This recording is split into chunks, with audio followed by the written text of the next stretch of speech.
Good morning. I'm sitting here drinking my coffee. Actually, it's almost lunchtime. It's almost 11 o'clock. Anyway, I wanted to make a video about something I saw recently. I'm a writer. My name is Cecelia Dowdy, and I often talk about the art of storytelling. There are some things about TV shows that bother me. Now, when I talk about these TV shows, they might be kind of old, but I recently saw a video, and I'll leave a link with the video in the comments, about the show Good Times. I am a huge fan of the show Good Times. I've watched all the episodes several times, and I just love that show. It's so hilarious. Anyway, in some of the later episodes, Esther Roll, her name was Florida. She was the mother of JJ, Thelma, and Michael. She had left the show. For her to exit the show, she married a guy named Carl. Carl was suffering from cancer, and he's also an atheist. When she married Carl, it was out of character because Florida was always talking about God and her faith, being religious and everything. They didn't have a whole lot of scenes with her in church, though. She talked about it, but they might have had a church scene or two, but not that many. Anyway, she would talk about that. When her husband was killed, when he was killed in an accident, they didn't have a long grieving period for her at all. She ended up meeting Carl, who was actually a friend of Michael's, her son. He was her employer.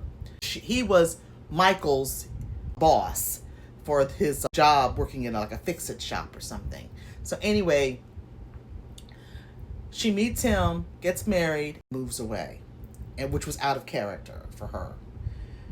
That bothered me some. When she left, she was gone for like a season, and then when she came back, she made a stipulation, and that's what I noticed in the video that I saw recently.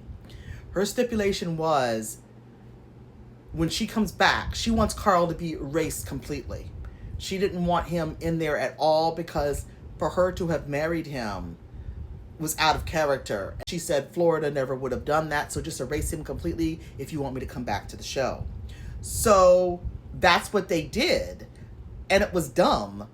I understand, like, getting rid of somebody on a show. It happens, but you still have to acknowledge the person exists, because he was a main character for like a whole season. It wasn't like he was somebody minor that you only saw once or twice. He was a big part of the story, and she fell in love with him, supposedly. To have him erased like that. So when she comes back, they really don't mention him. I assume that he died, but they don't say that. They don't show any scenes alluding to that. Now, she does give her son Michael a book. She goes, Carl and I got this for you. So she mentions Carl in that one sentence, but she's back and Carl's not with her. Carl was sick with cancer. Since Carl was sick with cancer, and that's why they moved out west for his health. So when they moved out west like that, they could have had her to come back and just Carl would have died. You don't even have to make a big deal of it. You can make it seem like he's died months ago and she had to maybe get all the stuff in order before she came back. But it would have only taken a couple of minutes to just acknowledge he died.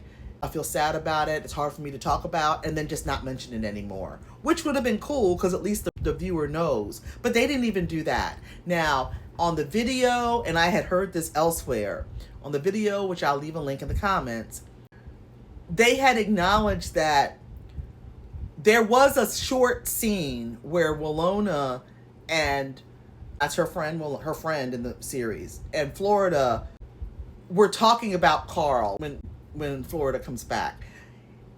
Willona kind of makes reference to Carl, and Florida just kind of shakes her head and gets kind of teary-eyed. So it's kind of implied that he died. But they don't put, that scene was filmed, but they never put it into the episode itself, so the viewer never saw it. I still haven't seen it, but I've seen it referenced 2 places. So, and I can show you the 2 places where I reference it, and I'll leave links for all of this. But when you tell a story, and it's a main character, you can't just make the person erase. You can't just erase a person as if they didn't exist. They can die, you can kill them off, but you can't just have them disappear unless you're doing sci-fi, and that's not my thing. I don't write sci-fi. I might read it sometimes, but that's not, I don't tell sci-fi stories. But for that type of story, it's not a good storytelling skill to do that. That's awful. That it's a terrible taboo, and you shouldn't do it. So I'm just saying that has to do with the art of storytelling. I tell stories.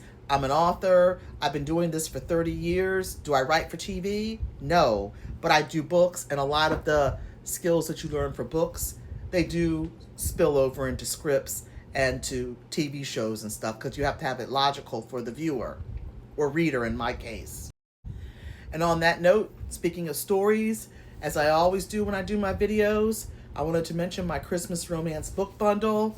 Butterscotch Bliss is the story about Raquel. Raquel has always been told that her father died when she was a baby.